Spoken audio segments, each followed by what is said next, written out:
No one by one వస్తుంది, జాగ్రత్తగా చూసుకోండి. Find the equation of tangent to the circle point whose coordinates are. అంటే whose ordinates అంటే ఏంటి? వై యాక్సిస్ లో ఉండే ఆర్డినేట్స్ 1 ఉండేలాగా ఈక్వేషన్ ఆఫ్ టాంజెంట్ ని ఫైండ్ అవుట్ చేయమన్నాడు. దీనిలో ఈ మోడల్ ప్రాబ్లమ్ లో కంపల్సరీ మీకు క్వశ్చన్ కనబడతా ఉంటుంది. రెండోది ఎలిప్స్ కనుక తీసుకున్నట్టయితే ఈక్వేషన్ ఆఫ్ ద ఎలిప్స్ ని స్టాండర్డ్ ఫామ్ లో కన్వర్ట్ చేయాలి. దాని యొక్క ఫోకస్ ఇచ్చేసాడు, ఎసెంట్రిసిటీ ఇచ్చేసాడు, ఈక్వేషన్ ఆఫ్ డైరెక్ట్రిక్స్ కూడా ఇచ్చేసాడు. కాబట్టి x square by a square plus y square by b square is the standard equation of the ellipse.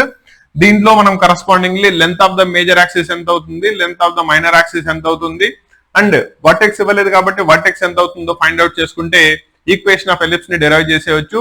Ellipse నుంచి మీకు 2 4 మార్క్స్ క్వశ్చన్స్ వస్తాయి. కాబట్టి చాప్టర్ ని చాయిస్ కింద వదలమాకండి, కంపల్సరీ ప్రాక్టీస్ చేసుకోండి. అండ్ ప్రాబ్లమ్స్ కూడా చాలా ఈజీగా ఉంటాయి. వన్స్ మీకు సర్కిల్స్ చాప్టర్ చేయడం వచ్చింది అంటే దాని మీద బేస్ అయ్యి పెరాబోలా, ఎలిప్స్ రెండు మీరు సాల్వ్ చేసేయచ్చు.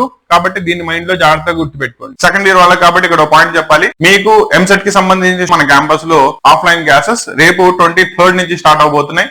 Timings will be morning 9 o'clock దగ్గర నుంచి ఈవినింగ్ 4 o'clock దాకా ఉంటుంది. అండ్ దీంట్లో నీ సిలబస్ మొత్తాన్ని కూడా ఫస్ట్ ఇయర్ దగ్గర నుంచి మళ్ళీ కంప్లీట్లీ రివైజ్ చేయడం జరుగుతుంది. దీనిలో మ్యాథ్స్, ఫిజిక్స్, కెమిస్ట్రీకి సంబంధించిన క్లాసెస్ నేనే టీచ్ చేస్తాను. కాబట్టి ఇంట్రెస్ట్ ఉంటే కనుక డైరెక్ట్లీ మీరు రీచ్ అవ్వండి.